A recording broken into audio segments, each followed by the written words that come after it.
जब उन्हें पैसे ना मिले तो मेरी इज्जत तार तार करके वो चले गए। पापा ने एक पढ़े लिखे आदमी से मेरी शादी करवा दी। मैं शादी की रात अपने पति को सब कुछ बताने ही लगी थी कि अचानक मेरी नज़र अपने पति पर पड़ी तो मेरी चीख ही निकल गई, क्योंकि काली अंधेरी रात थी। मैं घर में और मेरे पापा आंगन में चारपाई पर लेटे हुए थे।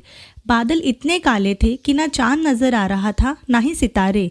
मेरा दिल कह रहा था कि आज ज़रूर तूफान आएगा। फिर मैंने सोचा कि गांव में तो ऐसे बादल आते ही रहते हैं और हवा से उड़ भी जाते हैं, कोई तूफान नहीं आने वाला। ये कहकर मैंने करवट ली और आंखें बंद कर ली। मेरी मम्मी इस दुनिया में नहीं थी और मेरे पापा हाथ मजदूरी का काम करते थे और मैं लोगों के कपड़े सिलाई का काम करती थी। हम हमारा इसी से गुजारा करते थे और ऊपर वाले की मदद से हमारे पास रहने की एक छत भी थी। लेकिन मैं नहीं जानती थी कि ये काली रात मेरे लिए सच में एक तूफान ले आएगी। कुछ ही देर हुई थी कि मेरी आंखें नींद से भर गई। काफ़ी घरों से कपड़े सिलाई की ऑर्डर आई हुई थी। आज पूरा दिन मैं बस कपड़े ही सीती रही। इस वक्त मेरा शरीर थकान से चूर चूर हो रहा था। मैं अभी गहरी नींद में गई ही थी कि लाइट भी बंद हो गई। गांव में तो अक्सर लाइट चली जाती थी और कई घंटों तक वापस नहीं आती। आंगन में अंधेरा हो चुका था। मैं तो थकान के मारे नींद में जा चुकी थी कि अचानक मुझे आंगन में कदमों की आहट सुनाई दी। रात का अंधेरा था, घर पर लाइट भी नहीं थी। मुझे लगा कि शायद ये मेरा वहम है, भला हमारे घर कौन आ सकता है।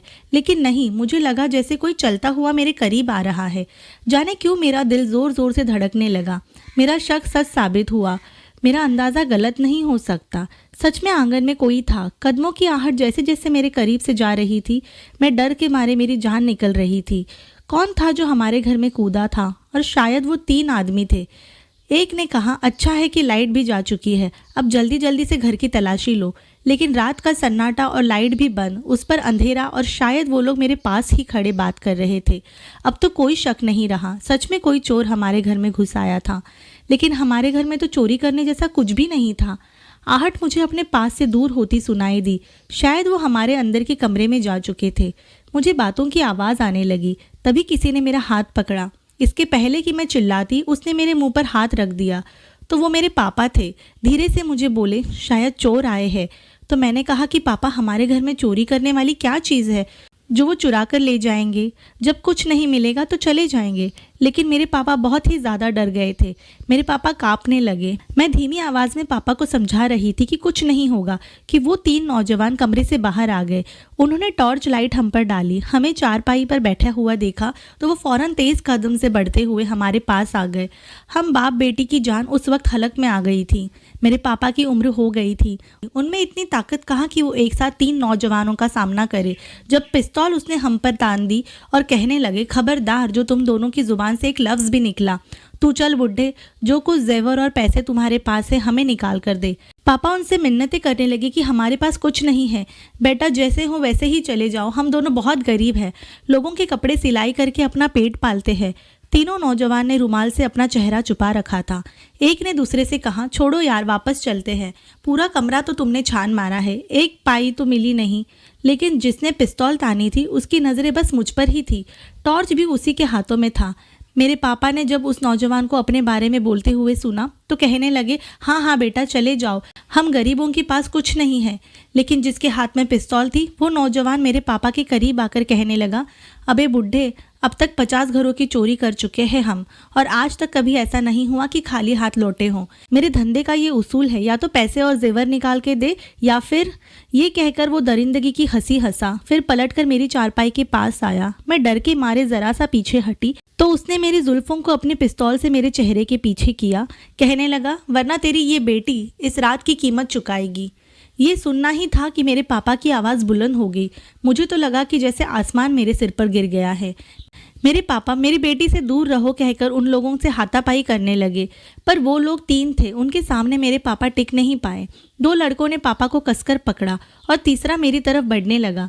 पापा हार गए। उनसे कहने लगे, रुक जाओ, मेरी बेटी को हाथ मत लगाना, मैं तुम्हें पैसे देता हूँ। ये कहकर मेरे पापा ने उनको छोड़ने के लिए कहा। वो आदमी ज़ोर से हंसने लगा और अपने साथियों को कहने लगा, देख लिया, अगर दुखती नस पर हाथ रखो तो सब कुछ बाहर आ जाता है। ये बस सारी गरीबी दिखाने के लिए होती है। उनकी मिसाल तो ऐसी है कि हाथी के दांत खाने के कुछ और दिखाने के कुछ और। ये कहकर उस पिस्तौल वाले आदमी ने मेरे पापा को आगे की तरफ ढकेला और पीछे टॉर्च मारने लगा। कहने लगा, चल बुड्ढे, जो कुछ भी है जल्दी से निकाल कर मुझे दे दे। मैं कुछ परेशान और हैरान थी कि पापा के पास कहाँ से आएंगे पैसे। जो कुछ भी हम कमाते थे महीने में खर्च हो जाता था। शायद मेरे पापा ने कुछ जोड़ तोड़ कर मेरे लिए पैसे जमा करके रखे होंगे, जिसे अब ये लोग ले जाएंगे। एक आदमी मेरे सिर पर खड़ा रहा और 2 जन मेरे पापा के साथ कमरे में चले गए। कुछ देर के बाद मेरे पापा वापस आए और वो 2 आदमी एक छोटी सी प्लास्टिक की थैली अपने साथ ले आए। देखा, तुम लोगों ने इस गरीब आदमी ने अपना खजाना कहाँ छुपा कर रखा था? अरे, कमरे के एक कोने में मिट्टी खोदी तो ये थैली निकली। बड़ा कुछ होता है इन गरीबों के पास। मुझे तो उस आदमी की सोच पर अफसोस हो रहा था। मेरे पापा ने पता नहीं कैसे पाई पाई करके ये पैसे जोड़े थे ताकि मेरा दहेज इकट्ठा हो सके, और इन लोगों को ज़रा भी शर्म न थी। उस नौजवान ने अजीब सी नज़रों से मेरी तरफ देखा, फिर मेरी ही चारपाई पर बैठ गया। मैं ज़रा पीछे हट गई। फिर उसने थैली खोली। उसमें कुछ कपड़े, छोटे मोटे जेवर थे और 200, 500 और 1000 की नोट थी। वो आदमी पैसे गिनने लगा। पैसे 50,000 के करीब थे। कपड़ों को तो उसने हाथ भी नहीं लगाया, लेकिन पैसे और जेवर उसने अपने दोस्तों से कहा लेकर अपनी जेब में डालो। उसके साथियों ने वो पैसे लेकर अपनी जेब में डाल दिए। एक नौजवान ने कहा कि आप दोनों कमरे में चले जाएं, हम बाहर बैठ जाते हैं और थोड़ी देर बाद हम चले जाएंगे। जैसे ही मैं और पापा कमरे की तरफ बढ़ने लगे, एक लड़के ने मेरे बाल पकड़ लिए, जो उन सब में ज़्यादा दरिंदा था। कहने लगा, मेरा इरादा बदल गया है, तो मुझे बहुत खूबसूरत लग रही हो। ये सुनना था कि मुझे उस पर गुस्सा आ गया। मैं उससे अपने बाल छुड़वाने लगी। मैंने कहा, खबरदार, जो तुमने मेरे साथ कुछ भी गलत किया तो। तुम्हें पैसा चाहिए था ना, वो तो तुम्हें मिल चुका है। मुझे गुस्से से भरा हुआ देखकर वो हंसने लगा। बड़ी अकड़ है तुम में, जो मैं चाहूँ तुम्हारे साथ कर लो, तुम मेरा क्या बिगाड़ सकती हो। मैंने कहा, बाल छोड़ो वरना मैं शोर मचा दूंगी। ये सुनना था कि उसने मेरी कनपट्टी पर पिस्तौल रख दी। कहने लगा, जान से मार दूंगा अगर तुम्हारी आवाज़ भी निकली तो। मैंने कहा, चलाओ। मेरी भी आंखों में कोई डर नहीं था।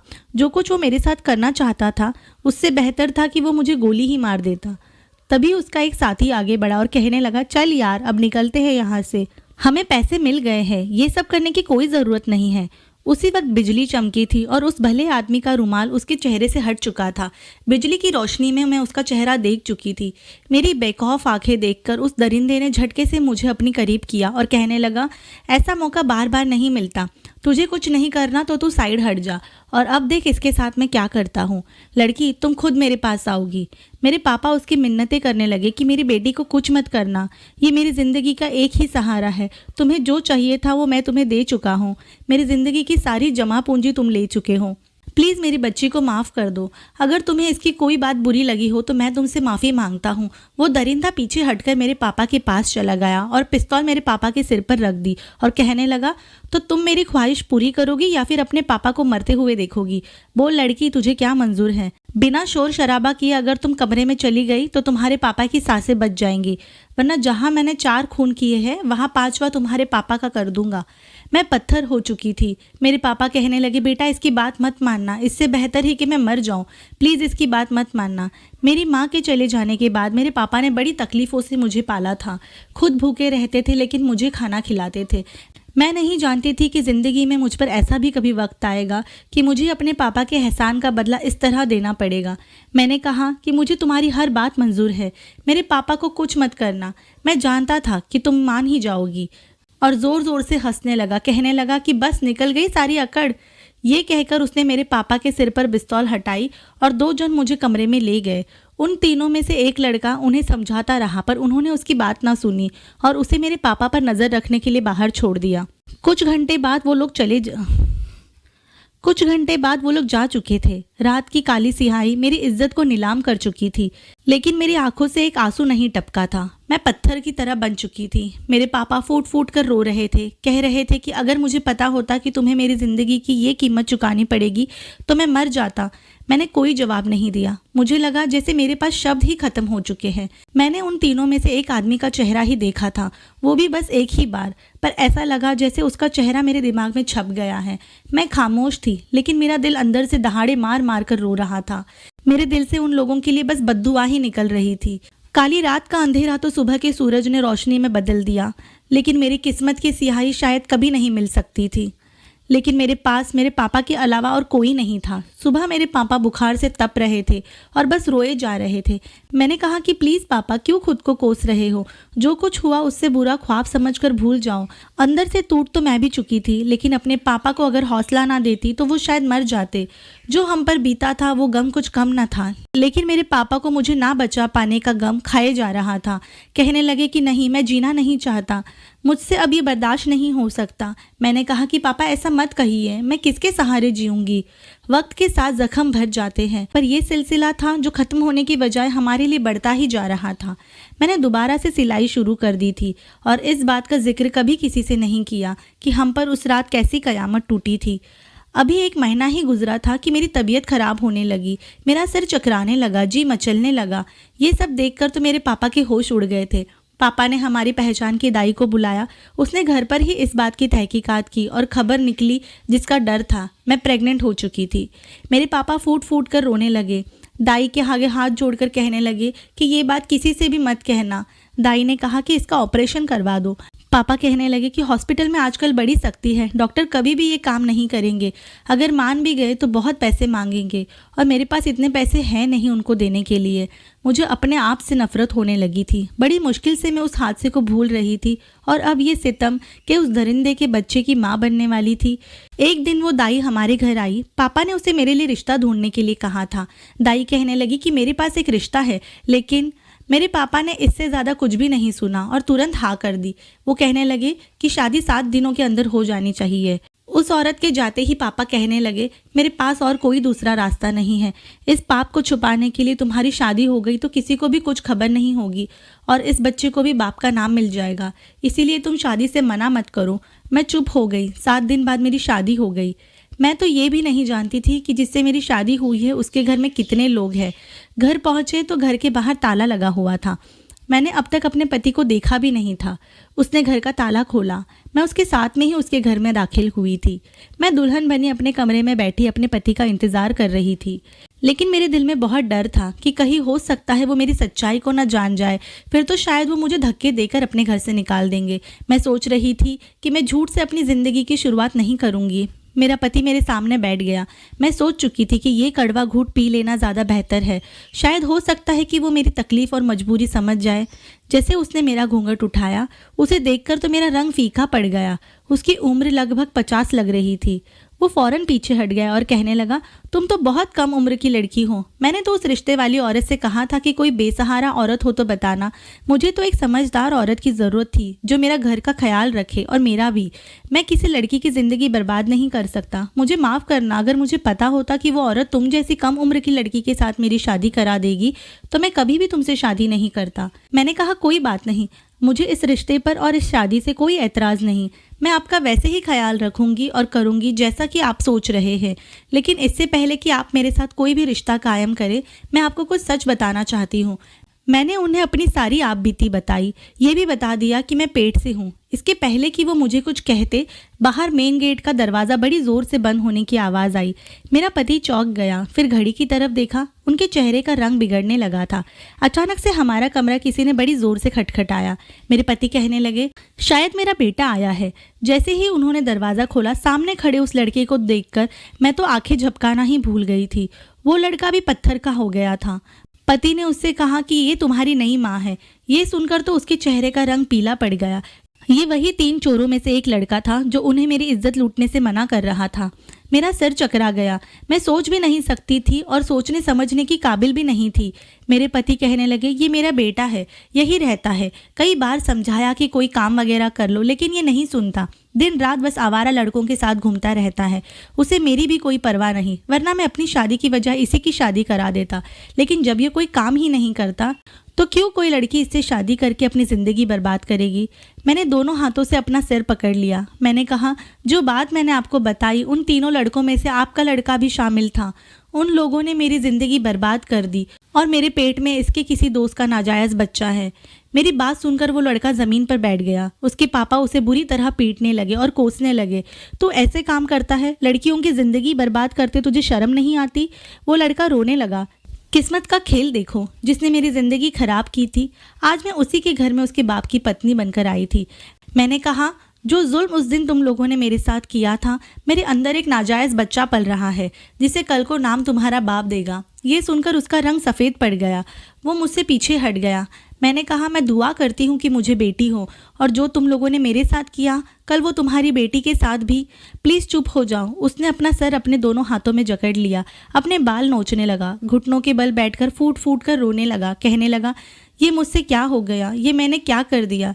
वो मेरे पैर पकड़कर माफ़ी मांगने लगा, कहने लगा, मैं नहीं चाहता था कि तुम्हारे साथ ऐसा हो, मैं तो बस चोरी के इरादे से आया था। उस दिन के बाद मैं कभी शांति से सो नहीं पाया। मैं अपने आप को कोसता था कि काश उस दिन मैंने तुम्हारी इज्जत बचा ली होती। मैं जानता हूँ कि तुम मुझे कभी माफ़ नहीं करोगी, लेकिन मैं इस बच्चे को अपना नाम देना चाहता हूँ। उसने उसके पापा से भी माफ़ी मांगी। मेरे पति कहने लगे, देखो, मैं जानता हूँ तुम्हारे साथ जो हुआ वो बहुत बुरा था, मगर मैं तुम्हारी बाप की उम्र से भी बड़ा हूँ और मेरी पत्नी बनकर तुम्हारी ज़िंदगी बर्बाद हो जाएगी। तुम तो अभी जवान हो, मेरे जाने के बाद कैसे जियोगी। मेरे ख्याल से यही सही होगा कि तुम मेरे बेटे से शादी कर लो। तुम दोनों हम उम्र के हो और इसे अपने किए पर शर्मिंदगी है। मैंने बहुत सोचा पर कोई और रास्ता नज़र नहीं आया। अगर तलाक लेकर अपने घर जाती तो पापा पर बोझ बन जाती। शायद वो उस दुख में अपनी जान दे देते। अपने होने वाले बच्चे के लिए और पापा के लिए मैंने अपने पति से तलाक ले लिया और उस लड़के से शादी कर ली। हमने वो शहर छोड़ दिया। मेरे ससुर भी हमारे साथ ही रहते थे। मेरे पति को अपने किए पर पछतावा है। अब वो एक छोटी सी नौकरी पर लग गया है। दिन ब दिन वो अच्छा बाप और पति होने की कोशिश करता है। तो दोस्तों, उम्मीद है आपको ये कहानी अच्छी लगी हो। कहानी अच्छी लगने पर लाइक और शेयर ज़रूर करें और ऐसी कई दिलचस्प कहानियाँ सुनने के लिए आपकी कहानी सुनो चैनल को सब्सक्राइब करना ना भूलें। धन्यवाद।